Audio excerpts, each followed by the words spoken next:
This week's Torah portion is Tissa.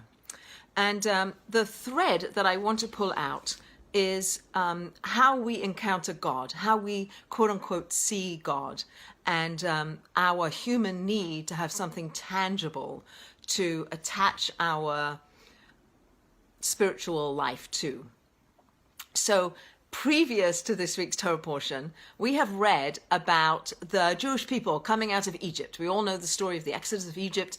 The people go through the Reed Sea splits open. The Jewish people come through. The Egyptians are drowned in the waters as they come back down. And the Jewish people sing and they see God. They have a revelation. God peels back the veils, the barrier, the veil that separates us from God is peeled back, and the people have a revelation of God at the Reed Sea, and they sing. But what is it that they see? What is it they see? God has no image. We also read about the revelation that the Jewish people had at Mount Sinai when they received the 10 Commandments, and God is seen. There's a mass revelation. What do we see? It says at Mount Sinai that the people heard the lightning and they saw the thunder, that there was a great fire, there was a great light and sound show. There was something that the Jewish people experienced that was unambiguously a revelation of God, and they believed and they understood and they knew, and everything was very, very, very clear to them that there was a God that was a personal God of the Jewish people that had saved them from Egypt. And at that point, after they received this revelation, Moses goes up Mount Sinai. As he's going up Mount Sinai, he goes with his brother Aaron and his children, Nadav and Avihu, the children of Aaron, and the 70 elders. And the 70 elders get to a spot that they're going to stay. Moses is going to continue up the mountain. And those elders and Nadav and Avihu and Aaron, they also have a vision. They see God. It says they see God on a heavenly throne with a blue sapphire brick under the throne. And again, what is it that they are seeing? We are told over and over and over and over again in our tradition that God has no form, God has no image, that there's nothing other than God. And yet we read about these revelations where there's something that the people experienced. They experienced this as a mass revelation, and as Moses goes up into the higher realms, he goes up Mount Sinai, he goes up into the higher realms, he has a revelation, an experience of God, a closeness with God like no other. It says that Moses experienced God face to face. And in this week's Torah portion, when Moses is learning all of the Torah, he's up on Mount Sinai, up in the heavens for 40 days and 40 nights, and he receives the Torah wisdom that he's going to bring back down the mountain, and he's going to bring to the people. And he glows. He comes off the mountain and he's glowing. And God says, look down at the people. What are the people doing? The people had the revelation of the giving of the 10 Commandments. They had that revelation, and then they were waiting for Moses to come back down. And in that space, after the flash of lightning, after the very high experience of spirituality and closeness to God, they then go down. They have a waiting period. They're waiting for Moses to come back with the Torah. And in that space, there's a vacuum that's created, something that they didn't know what to do. And they got very fearful that Moses wasn't coming back. And Moses was their conduit, was their intermediary between them and God. He was the mouthpiece that was speaking the will of God, that they would understand how to have a relationship with God through Moses. Moses was their intermediary. And they got very anxious and they were very scared that Moses wasn't come back. And they wanted an intermediary. And it says in many of the sources that what the people wanted was something to replace Moses. And they built this golden calf that we all know about. This golden calf emerged from the fire. And the slippery slope of having something physical, something tangible, something concrete that they could use as a conduit to have a relationship to God became the end in of itself. Instead of it being a means to having a relationship to God, the golden calf became the end point. It became the object of their worship. It became an idol, and they engaged in idolatry, which is the ultimate of not being faithful to God.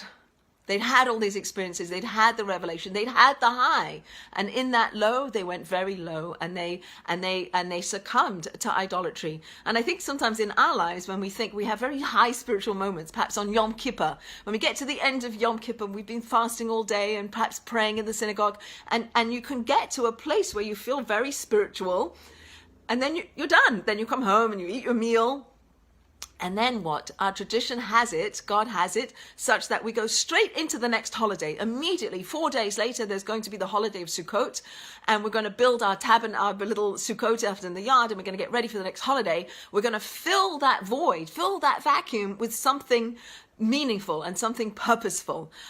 When the Sabbath goes out, we've lived 25 hours of having a little bit more of a spiritual experience, a little bit more spirituality in our lives, and then there's this letdown as Shabbat goes out. So what do? We smell the spices. The spices revive us. They kind of like wake us up. Like don't succumb. Don't go low. Don't do something. When we read the Torah every year, we go through the whole cycle of reading the Torah. We get to the end of the Torah on Simchat Torah. What do? We start all over again. Like, don't stop. Don't rest on your laurels, because in that vacuum, there's space to lose it.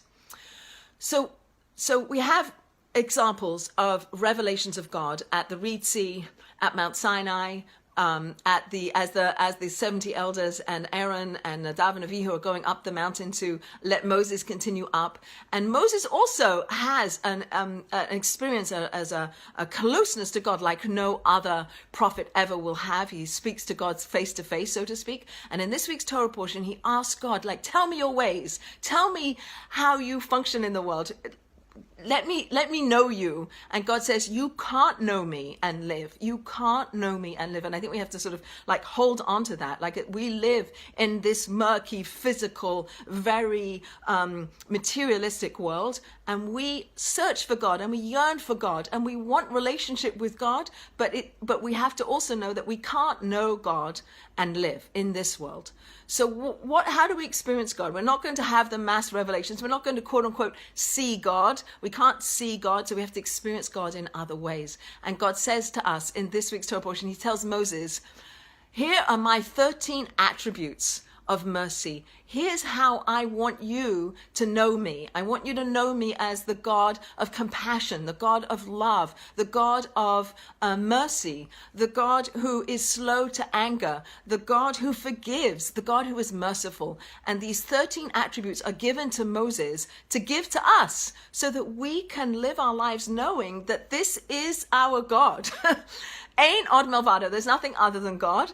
And yet we live in this physical world. We don't have revelations. We don't have God peeling back the curtains and saying, here I am. What we have is our own desire to somehow experience God in this murkiness. And we experience God perhaps in nature, or we experience God through prayer, or we experience God, and perhaps we also, like the generation in the desert, need something tangible. We have places that are more holy. We have synagogues that we used to go to. We have synagogues that we could go to. We have Har Moriah in Jerusalem where the Holy Temple stood. We have a place to go where we can perhaps feel more of that spiritual energy. We have times where we feel more spiritual, Shabbat and Yom Kippur and all the holidays where there's a greater, so to speak, concentration of God, where we can maybe feel God, but we're not seeing God and we're not hearing God, but we're feeling God, and we're trying very hard in our murkiness to have that experience of godliness.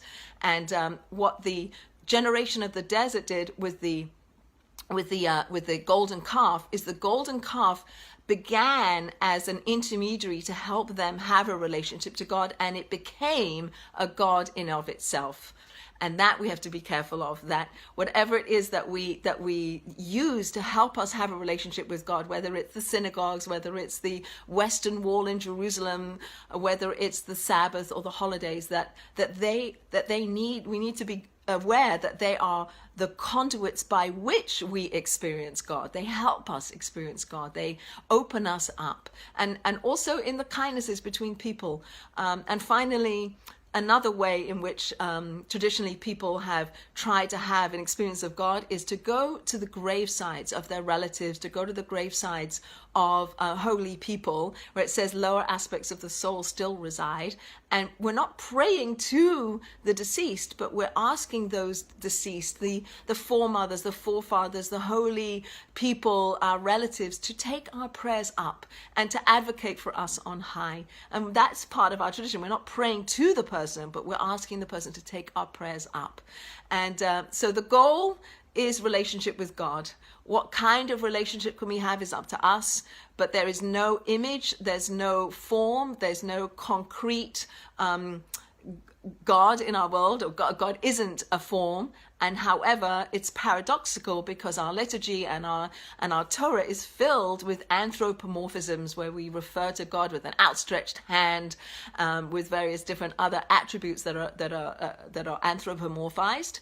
But we also have to really bear in mind that God has no form, God has no image, and that it's our work is to create the relationship, to open ourselves up to feel God and to know God without using our eyes and without using our ears. I wish us all success in that endeavor.